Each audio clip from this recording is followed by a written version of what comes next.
আপকি আদালতে ভারতীয় জনতা পার্টির অধ্যক্ষ জেপি নাড্ডার উপর অভিযোগ হলো যে উনি সব সময় স্রোতের উল্টো দিকেই চলেন।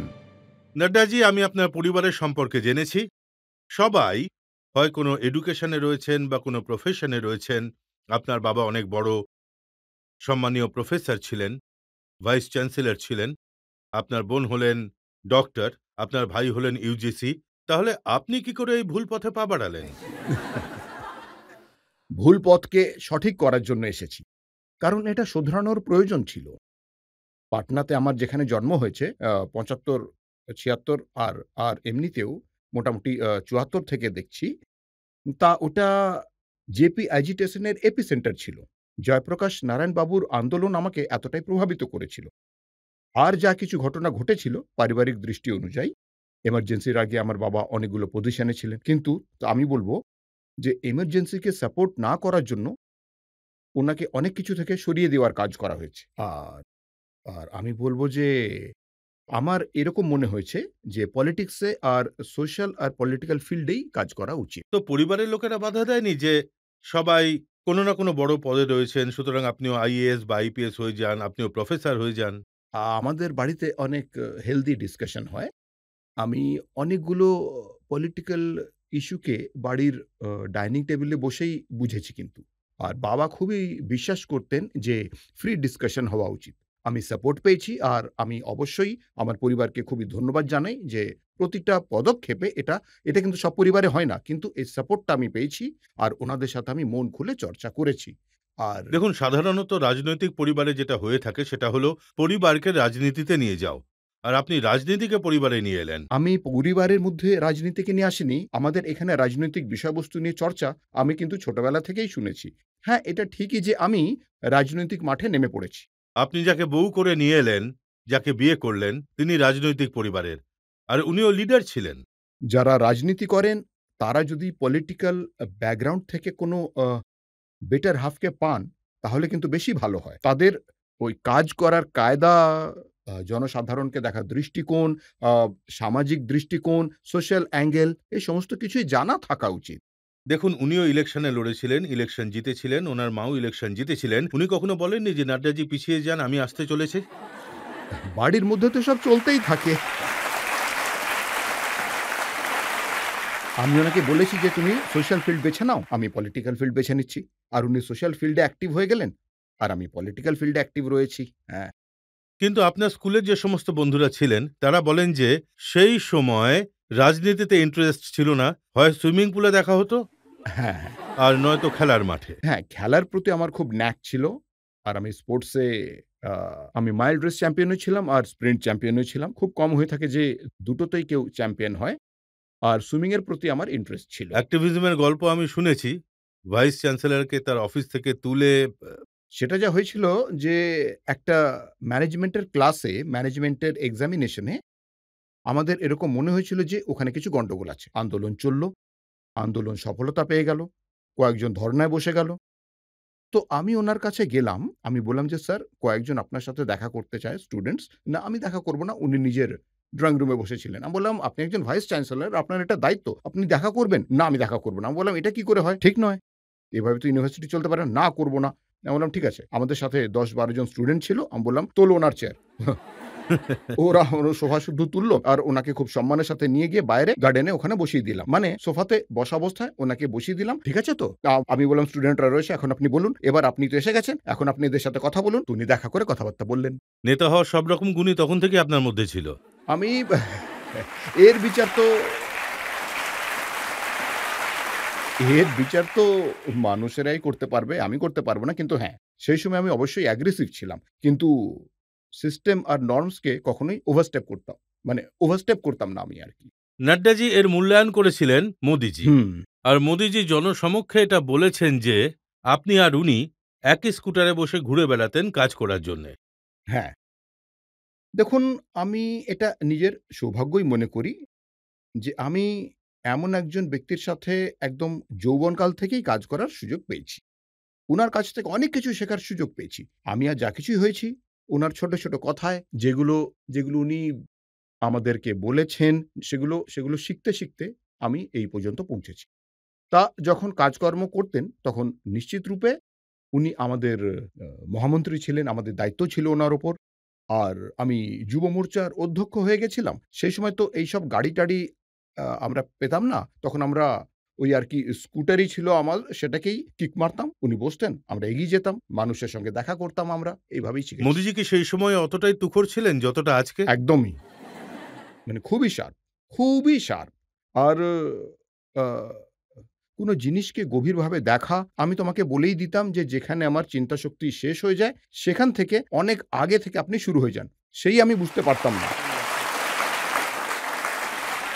ঘন্টার পর ঘন্টা পরিশ্রম করে অনেক জিনিস তৈরি করে আমি নিয়ে যেতাম আর উনার কাছে আমি রাখতাম। আর উনি বলতেন, "আচ্ছা এটাকে এদিকে, এটাকে ওদিকে, এই অ্যাঙ্গেলটা দেখাও, ওটাকেও দেখো এদিকে।" তো আমি যেটা করেছি সেটা এমন হয় যে ওই পিস অফ পেপার গুলো আমি নিয়েই গেলাম বা কেন? এগুলো আমার মনে হতো যে আরে এত আইডিয়াস উনি দেন, এত বেশি আইডিয়াস দেন। মানে সত্যি একসঙ্গে এতগুলো আইডিয়া দেন। তাই সত্যি কথা উনার সাথে কাজ করাটা না মানে তাহলে কি সত্যি মুশকিল হতো না? লোকে বলে যে আপনি খুবই লেড ব্যাক পাহাড়ি লোক ছিলেন, খুব আরামপ্রিয় মানুষ। আর দিনরাত পরিশ্রম করা মানুষ। একজন বড় হওয়ার দরুন ছোটদের দুর্বলতা বুঝে তাদের দিয়ে কাজ করিয়ে নেওয়া সেটা মোদিবাবুর কাছ থেকে শিখে নেওয়া উচিত। সেই কারণে উনি আমার দুর্বলতাগুলো বোঝা সত্ত্বেও আ অনেকবার উনি আমাকে বলেছেন যে, "নাড্ডা তোমাকে আমি রোগা বানিয়ে ছাড়বো একদম। তাই কাজ করো।" এটা উনার একটা আপন করে নেওয়ার ব্যাপার। আরেকটা হলো যেটা পরিশ্রম যতটা আয়ুষ্মান ভারত আমরা সবাই মিলে ৯ মাসের মধ্যে পৃথিবীর সবথেকে বড় ওয়ার্ল্ড হেলথ স্কিম আরকি। পৃথিবীর ওয়ার্লডস লার্জেস্ট হেলথ কভারেজ দিয়েছি। আর এই কাজটা ৯ মাসের মধ্যে হয়েছে। ডিজিটালি হয়েছে। তা উনি তো পরিশ্রম করিয়েই থাকেন। আর উনি নিজের ২০ টা মিটিং করেছেন। আপনি ভাবুন। আপনিও খুবই পরিশ্রম করান। আর না প্রতিটা আমি ইলেকশনে উনারও সভা হয়। আর আপনি স্লোগান তোলেন যে মোদি হ্যায় তো মুমকিন হ্যায়। হ্যাঁ, হ্যাঁ। এই কথাটা একদম সত্যি। মোদি হ্যায় তো মুমকিন হ্যায়, এতে কোনো সন্দেহ নেই। মোদিবাবুর পার্সোনালিটি আজ অ উনি শুধুমাত্র পার্টির নেতাই নন, উনি শুধুমাত্র দেশের নেতাই নন। গোটা পৃথিবীতে উনার কৃতিত্ব আছে। আর পৃথিবী সবাই এটা বিশ্বাস করে। আমরা যদি কথা বলি, এখন এখন দেখুন আমি আপনাকে বলছি এই কোভিড ম্যানেজমেন্টকে তো আমরা অনেক কাছ থেকে ওয়াচ করেছি। অ্যাজ প্রেসিডেন্ট অফ হেলথ মিনিস্টারও আগেই ছিলাম আমি। তো জো বাইডেন উনার প্রশংসা করে, জাপানের প্রেসিডেন্ট উনার প্রশংসা করেন। আমাদের ওয়ার্ল্ড হেলথ অর্গানাইজেশনের টেড্রোস ডিরেক্টর জেনারেল উনার প্রশংসা করেন, উনার ম্যানেজমেন্টের প্রশংসা করেন। আর আজ এটা প্রমাণিত হয়ে গেল যে ১৩০ কোটির এই দেশকে যে সুরক্ষা কবচ দিয়ে উনি মানে দাঁড় করিয়েছেন, 220 doses of a vaccine, double dose plus booster dose দেওয়ার কাজ, ঠিক আছে? World's largest and world's fastest vaccine program is India's program of কোভিড-19। তাই এটা আচ্ছা, আমি তো হেলথ মিনিস্টার ছিলাম। এই দেশে টিউবারকিউলোসিসের ওষুধ আসতে ২৫ বছর সময় লেগেছে। এই দেশে টিটেনাসের ওষুধ বের হতে ২৮ বছর সময় লেগেছে। এই দেশে জাপানি এনসেফ্যালাইটিসের ওষুধ তৈরি হতে ১০০ বছর লেগেছিল। 1906 এ জাপানে চলে এসেছিল আর ভারতে পৌঁছেছিল 2006 এ। এই দেশে আ আমাদের পালস পোলিওর প্রোগ্রাম, পোলিওর যে ২ টো ড্রপ দেওয়া হয় সেটা এখানে পৌঁছতে মোটামুটি ২৫ বছর সময় লেগেছিল। ন্যাশনাল প্রোগ্রাম তৈরি হতে ৩০ বছর লেগেছিল। আর এখানে জানুয়ারি 2020 এর করোনার ১ম কেস ডিটেক্ট হয়েছিল। ঠিক আছে তো?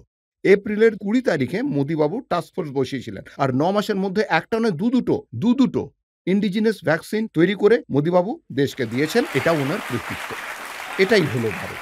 তাই আমরা যদি ক্লাইমেট চেঞ্জ নিয়ে কথা বলি, এখন বরিস জনসন বলেন যে ই ই ই prime minister Modi has taken the lead in climate change and he has brought the world together. এই সমস্ত কথাতে এটাই প্রমাণিত হয় যে উনার কৃতিত্বে আজ গোটা পৃথিবী সম্মান করে। ইউক্রেন যুদ্ধে আফটার অল উনি সেফ প্যাসেজ পাইয়ে দিয়েছেন কি দেননি? পুতিনের সঙ্গে কথাবার্তা বলেছেন। মানে যথেষ্ট কথাবার্তা বলেছেন উনি। জেলসির সাথেও কথাবার্তা বলেছেন দুজনের সঙ্গেই। তো তারপরে দুজনের সঙ্গে কথা বলার পর সেফ প্যাসেজ দেওয়া হয়েছিল। আর আমাদের ছেলেমেয়েরা তো এসেই ছিল 32,000, কিন্তু পৃথিবীর অন্যান্য দেশের ছেলেমেয়েরাও ভারতের তিরঙ্গা নিয়ে তারাও সেফলি বেরিয়ে এসেছিল। এটাই উনার কাজ, এটাই আমি বলতে চাই। আর দেখুন ভারতীয় জনতা পার্টির আ আ রাষ্ট্রীয় অধ্যক্ষ রূপে এটা আমার দায়িত্ব যে আমি লেটার আর স্পিরিট এ এই সমস্ত কথাগুলোকে আমি নিচের লোক পর্যন্ত পৌঁছে দেবো আর সেটাকে ইমপ্লিমেন্ট করব। তাহলে প্রচুর পরিশ্রমও করান। হ্যাঁ, হ্যাঁ, অবশ্যই। আর আপনি পরিশ্রম না করে তো থাকতেই পারবেন না। পরিশ্রম তো হলো পার্ট অ্যান্ড পার্সেল। 24/7/365 কোনো ছুটি-ছাটা নেই। অর্থাৎ এটা আমাদের কালচারেই নেই। তার মানে এখন আমি এটা বলছি না যে আমি বিরাট বড় কোনো কাজ করছি। উনি মোদিবাবু ভারতের রাজনৈতিক সংস্কৃতিটা বদলে দিয়েছেন। Political culture has been changed.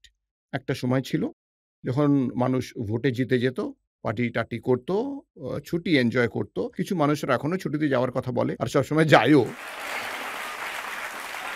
তো তাই ছুটি এনজয় করে। তাই এই মিটিংয়ের ধারাবাহিকতা, কাজের ধারাবাহিকতা, কোনো ছুটি না নেওয়া প্রধানমন্ত্রী মোদিবাবু আজ পর্যন্ত আপনি তো ৮ বছরের কথা বলছেন। আমি বলছি যবে থেকে উনি মুখ্যমন্ত্রী হয়েছিলেন তখন থেকে কোনো একটা রেকর্ড দেখিয়ে দিন। একটা দিনের জন্য বা ১ ঘন্টার জন্য উনি ছুটি নিয়েছেন। তো তো এমন ব্যক্তিত্বের সঙ্গে কাজ করা একজন মানুষ সে তার বাইরে বেরোতেই পারবে না। আ তা দিনরাত কাজ করাটা সত্যি একটা সমস্যা, তাই না? না দেখুন, এর দেখুন চেয়ে তো রাহুল গান্ধী ভালো। উনি তো ছুটিও নেন না।